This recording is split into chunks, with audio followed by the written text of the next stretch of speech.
இன்றே டவுன்லோட் செய்து உங்கள் ஃபேவரட் ஷோக்களை என்ஜாய் பண்ணுங்க. சூர்யா, வாங்க சூர்யா, எங்க இருக்கீங்க?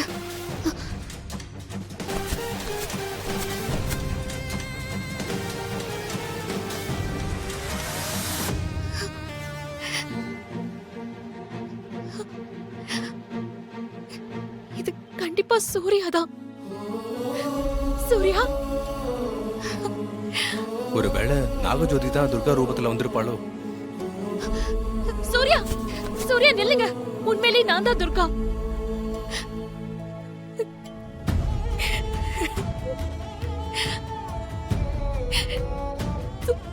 சூர்யா,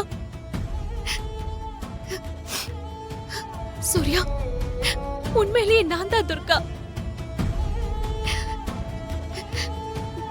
நீங்க கிளி உருவத்துல இருக்கிறது எனக்கு தெரியும் சூர்யா. அது தெரிஞ்சுக்கதான் நான் கோலமலை போயிட்டு வந்தேன். சூர்யா, சூர்யா, என்ன நம்புங்க. நான் தான் உங்க மனைவி துர்கா. சூர்யா, இங்க பாருங்க. நீங்க என் கழுத்துல கட்டின தாலி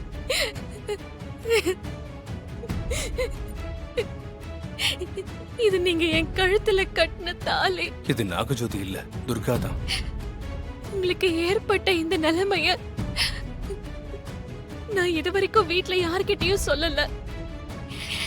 நம்ம தேவி அம்மா சூர்யா இங்க, சூர்யா இங்கன்னு கேட்டுட்டே இருக்காங்க. நீங்க வெளியூர் போயிருக்கீங்கன்னு போய் சொல்லி ஏமாத்திட்டு இருக்கேன். நீங்க இல்லாம தேவி அம்மாவுக்கு ஜுரமே வந்துருச்சு. ஜுரத்துல கூட சூர்யா சூர்யான்னு முணங்கிக்கிட்டே இருந்தாங்க. நீங்க ஒண்ணு கவலைப்படாதீங்க சூர்யா. வர பௌர்ணமி வரைக்கும் தான் உங்களுக்கு இந்த நிலைமை. அதுக்கப்புறம் நீங்க பழைய சூர்யாவா மாறிடலாம். நான் சித்தர்கிட்ட பேசிட்டேன். பௌர்ணமி அன்னைக்கு கிளி உடலுக்குள்ள இருக்கிற உங்க உயிரை பூஜை செஞ்சு வெளியே எடுத்து பத்திரமா பாதுகாப்பா வச்சிருக்கிற உங்க உடலுக்குள்ள செலுத்த போறேன். அதுக்கப்புறம் நீங்க பழைய சூர்யாவா மாறிடுவீங்க. சூர்யா, பௌர்ணமி வரைக்கும் நீங்க யாருக்கும் தெரியாம இங்கே பத்திரமா இருங்க.